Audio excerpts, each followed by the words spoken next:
I mentioned that I've been photographing a lot of movie stars.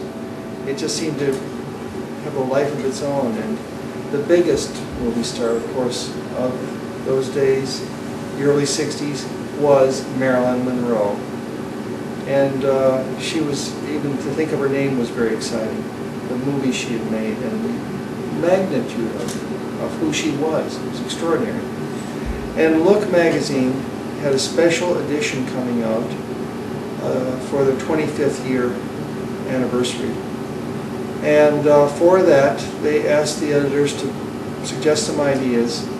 And I, through the editor, suggested photographing various people. And we had the idea of asking Marilyn to show us how she'd like to be remembered 25 years into the future.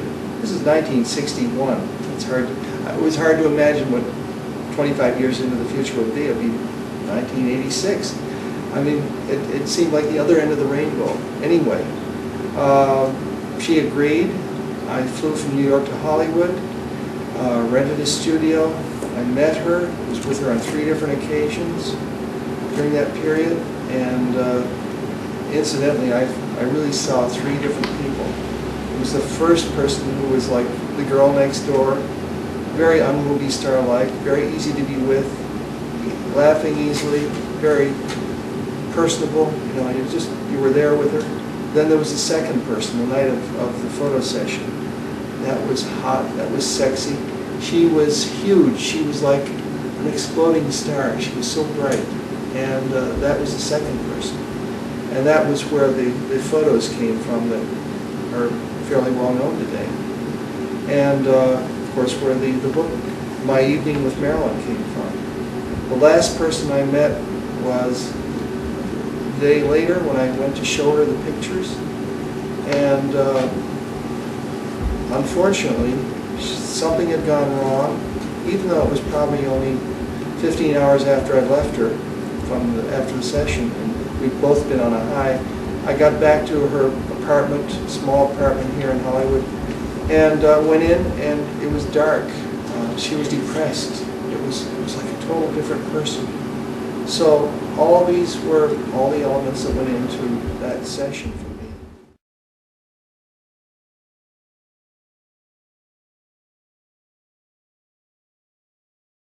You know, there are fairy tale stories about the perfect session that goes without flaws.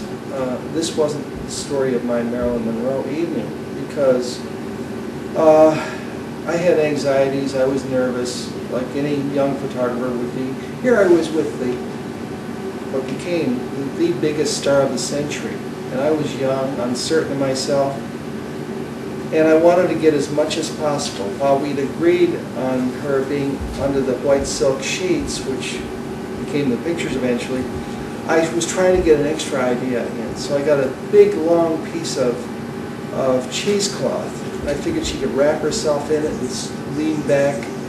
And so when she arrived for the session, I told her about this other idea, and I could tell she was a little cool about it, but nevertheless she agreed to doing it. And we went into the studio. She put on a dress and leaned back into this piece of cloth. She did her best to make it work, and the reality is it didn't work. Now, I learned a lesson from that because I wasn't clearly organized. If I had been more organized, it probably wouldn't have been cheesecloth. One of the things she said, "This is not me. I'm not a cheesecloth kind of girl." And it wasn't properly prepared. It wasn't like on the level of a superstar. It was sort of half together, and that's unfortunate. So I learned a very important lesson. If you expect the best pictures from a superstar, they must be treated like they are a superstar at all times. Later, I put that aside. I was really scared that she might walk out, and that would be the end of the session. Fortunately, she didn't, and we went to our planned idea of Marilyn with nothing on but a pretty transparent white silk sheet. She rolled around in the bed. I had Dom Perignon champagne.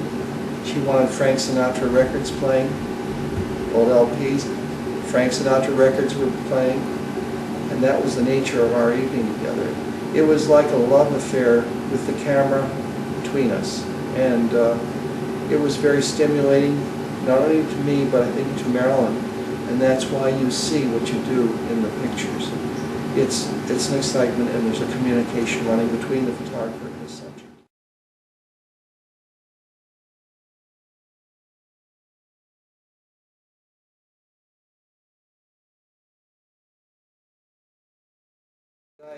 Did this just happen, or did I direct it and make it happen? You know, there's one thing I'd say to any young photographer, male or female, if they're photographing the opposite sex. What it really comes down to is being interested in the person you're with, maybe a big star, or maybe just a friend or somebody you've just met. But you have to really be interested in them. You have to really care about them. And if something looks good in the camera, they have to know that. They have to feel your excitement, because that's what photography is about. Now, Marilyn was incredibly sexy. In simple terms, she just was, and that's who she was. And I let her know what my reaction was. And she sent that back, and it went back and forth between us. That was our communication on that night. And that's why there is a book called An Evening with Marilyn.